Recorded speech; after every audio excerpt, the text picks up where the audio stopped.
Hey everybody, a good friend of mine has seen our videos and he brought me this rug. I don't know where he got it, but as soon as he brought it in, he actually gave it to me for my birthday. This is coming up in a couple of days. And so it made me think of roundabouts. And even though this doesn't have all the roads like a real roundabout, I thought I'd talk today about how roundabouts should work and the safest way to use them.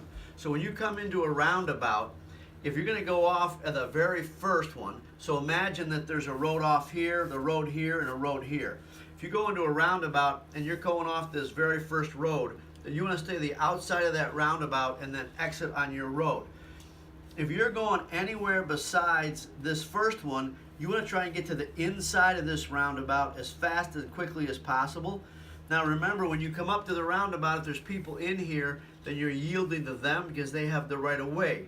But what you want to do, if you're going to go off to this road or this road, then what you want to do is get to the center of the roundabout as quickly as possible, because that way these people can still come in to this other outer lane, and then you can come out as you're getting to the road that you want to exit on.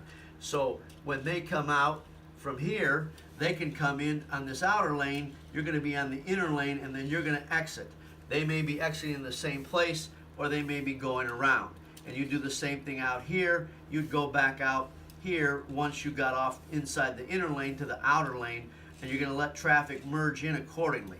So that's the safest way to use a roundabout. So keep that in mind this week so you avoid accidents, because in our area they happen to be building more and more roundabouts, and I see a lot of people coming to a stop or jamming things up in that roundabout, not knowing quite sure who has the right of way or how to perform or use that roundabout. So it's a couple of ideas to help keep you safe and get you in and out of that thing as quickly as possible.